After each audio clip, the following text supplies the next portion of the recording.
Assalamualaikum warahmatullahi wabarakatuh. Perkenalkan, saya Silmi Aulia dari Prodi Pendidikan Agama Islam Universitas Nahdlatul Ulama Indonesia.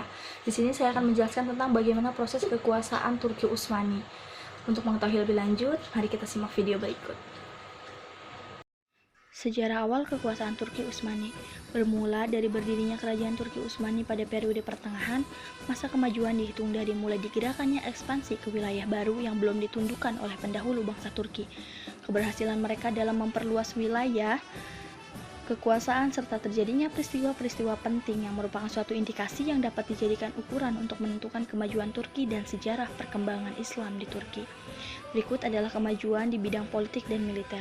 Turki Utsmaniyah mengalami masa kejayaan pada masa pemerintahan Sulaiman Al-Qanuni. Pada masa ini, wilayah kekuasaan membentang dari Budapest hingga ke Baghdad. Pada masa kejayaan, di dalam tubuh militer tersebut, pasukan militer bernama Jenissarin yang merupakan pasukan militer yang beranggotakan anak-anak Kristen yang mendapat pendidikan militer. Berikutnya adalah bidang seni arsitektur dan pendidikan. Fokus aktivitas dinasti ini adalah pada bidang kemiliteran, sehingga bidang ilmu pengetahuan tidak begitu mendapat perhatian. Bidang seni arsitektur tampak sangat diminati dan perkembangannya sangat signifikan. Ini terlihat pada bangunan-bangunan masjid yang sangat indah. Selanjutnya ada bidang ekonomi.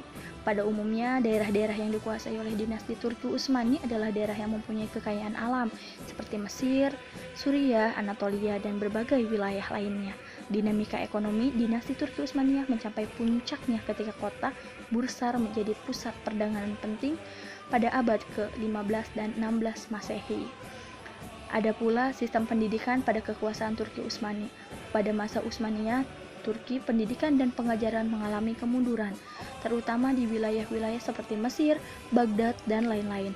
Yang mula-mula mendirikan madrasah pada masa Utsmaniyah Turki ialah Sultan Orkan.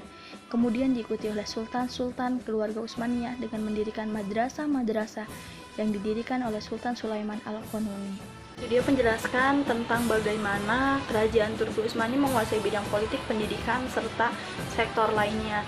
Selanjutnya kita akan membahas tentang bagaimana keruntuhan kerajaan Turki Utsmani. Yuk simak video berikut. Keruntuhan kekuasaan Turki Utsmani. Perjalanan sejarah Kesultanan Turki Utsmani dapat dibagi menjadi 3 periode, yaitu zaman ekspansi, zaman kejayaan, zaman kemunduran, dan keruntuhan. Turki Utsmani pertama muncul konflik intern yang tidak dapat diselesaikan. Kedua, serangan pasukan negara-negara Eropa. Ketiga, gerakan makar politik Zionis dan Freemasonry terhadap Kesultanan Turki Utsmani. Di antara 3 faktor itu, maka faktor yang terakhirlah yang memainkan peran paling penting sebagai penyebab utama runtuhnya Kesultanan Turki Utsmani. Walaupun konflik dan serangan militer negara-negara Eropa membuat Kesultanan Turki Utsmani lemah, namun kedua hal itu tidak menjadikan runtuh. Runtuhnya Kesultanan Turki Utsmani adalah hasil dari usaha gerakan-gerakan politik yang muncul di Turki, yaitu gerakan Turki Muda, gerakan Ijtihad wa Taraqi, dan gerakan politik yang dipimpin oleh Mustafa Kemal Pasha. Nah, itu dia sedikit penjelasan tentang bagaimana kerajaan Turki Utsmani menguasai bidang politik, ekonomi, pendidikan, serta sektor lainnya, dan juga bagaimana proses keruntuhan kerajaan Turki Utsmani. Kurang dan lebihnya saya mohon maaf. Wallahumma muwaffiq ila aqwamit thoriq. Wassalamualaikum warahmatullahi wabarakatuh. Jangan lupa like, subscribe, and share. Terima kasih.